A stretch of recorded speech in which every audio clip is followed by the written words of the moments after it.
No caso dos óxidos, tá, pessoal, a gente vai... É uma situação bem simples, né, de identificação dos óxidos, até porque eles são binários, então vocês só vão identificar os óxidos aí pela união, pela combinação entre dois elementos químicos. Nunca vocês vão encontrar na fórmula molecular 3 elementos químicos, né, atuando aí na composição de um óxido, tá certo?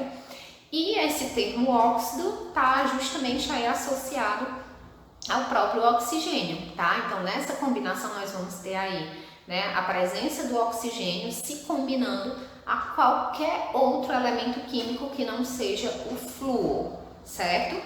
E sempre essa combinação vai ser entre o oxigênio e um outro elemento químico, certo? Não será 2 elementos químicos, 3 ou mais, certo?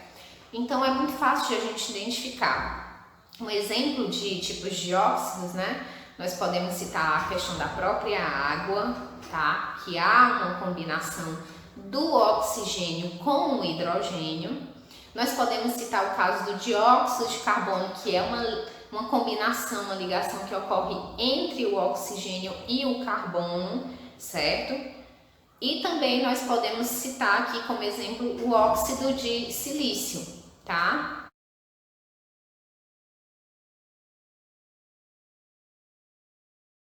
Então, como eu já havia comentado com vocês, para a gente definir um óxido, tem que ter a presença do oxigênio combinado a algum outro elemento químico, que no caso dessa combinação aqui que eu acabei de falar, é a combinação entre o oxigênio e o silício, na qual vai formar o dióxido de silício. Tem o caso do gás carbônico, né, do dióxido de carbono, que é uma ligação também, que é uma combinação que acontece entre o oxigênio e o próprio carbono, ok? Tem o monóxido de carbono, então todas essas substâncias nós vamos estar associando, classificando como sendo um óxido, beleza? Um outro detalhe que eu gostaria de comentar com vocês aqui é sobre a questão do trióxido de enxofre. Essa substância ela é gerada, certo?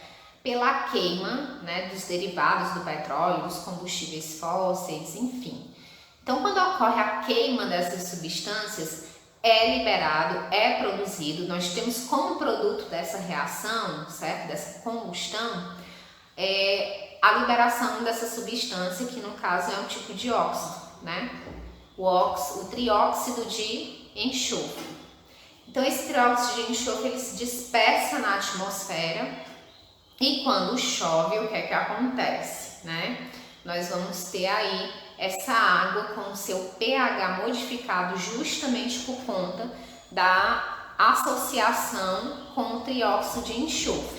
Ele vai alterar o pH da água, tornando essa água ácida, certo? Que é justamente aí o que acaba provocando, né, o efeito, o fenômeno das chuvas ácidas, certo? Que consequentemente nós sabemos que as chuvas ácidas elas são altamente prejudiciais, tá? Para o solo, a questão da plantação, da vegetação, a questão também dos monumentos, né? As próprias residências, as próprias estruturas de concretos, elas podem acabar sendo corroídas, sofrendo um processo de corrosão por conta dessa acidez provocada aí, tá?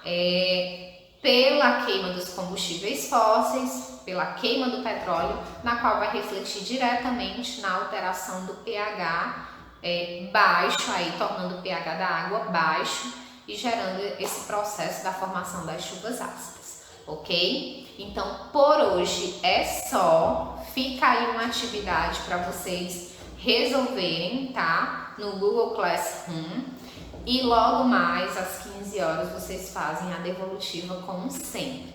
Espero que tenha ficado claro esse conteúdo. Qualquer coisa, tá? Faz perguntas no WhatsApp, no PV, tá? Que a tia vai lá e tenta esclarecer o máximo possível para vocês.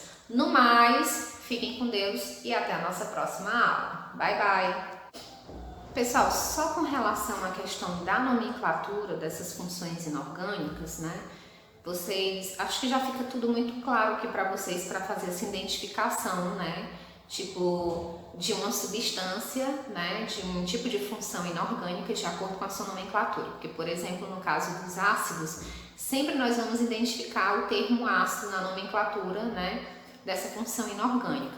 É o ácido clorídrico, é o ácido sulfúrico, é o ácido, né, fosfórico. Então, assim, esses ácidos, tá? Quando se tratar dos ácidos, sempre nós vamos identificar na nomenclatura esse termo, o termo ácido, certo? Seguido do elemento na qual se refere aí a metal, tá bom? No caso das bases, também se torna muito fácil de a gente identificar, né, esse tipo de função inorgânica pela nomenclatura, porque nas bases nós vamos perceber que vai haver a presença do OH, que no caso corresponde à hidroxila, certo? Então sempre vai vir hidróxido de alguma coisa, né? Que no caso corresponde essa alguma outra coisa ao metal, certo? Então, tipo, hidróxido de alumínio, né? Hidróxido de potássio. Então, assim, sempre vai vir o termo hidróxido, mais essa preposição de e o outro elemento químico na qual vai se combinar a hidroxila, tá certo? Com relação aos sais, nós vamos perceber que os sais, a nomenclatura deles, tá? Nós vamos identificar a seguinte situação. E a situação é a seguinte: nos sais, sempre nós vamos identificar, por exemplo, pegando aqui a substância, né? Fosfato de cálcio, tá? Então nós vamos identificar, nós sabemos que os sais eles são formados pela união de um cátion juntamente com um ânion, né? E que nessa situação, na nomenclatura, o ânion vem na frente, tá? Na nomenclatura, e o cátion vem posteriormente. Então isso é a forma que a gente vai utilizar para classificar, né, por meio da nomenclatura, essa função inorgânica no caso dos sais, ó, fosfato de cálcio. Então, quem é o termo que vem na frente? Por mais que você, na fórmula molecular, o cálcio esteja na frente e o fosfato esteja atrás, mas na nomenclatura ocorre aquela, digamos, regra do abraço, é invertido, certo? E com relação aos óxidos, né? Muito fácil, pegando aquela característica da função binária, né? De que é formada apenas pelo elemento oxigênio unido a algum outro elemento químico. Então, sempre nós vamos identificar óxido de enxofre, trióxido de enxofre, né? Óxido de ferro, óxido de cálcio. Então, sempre a gente vai estar associando pelo termo óxido. Veio a nomenclatura óxido, pronto, já sei que ali é um tipo de óxido, né? Veio na nomenclatura o termo hidróxido, já sei que ali é uma base.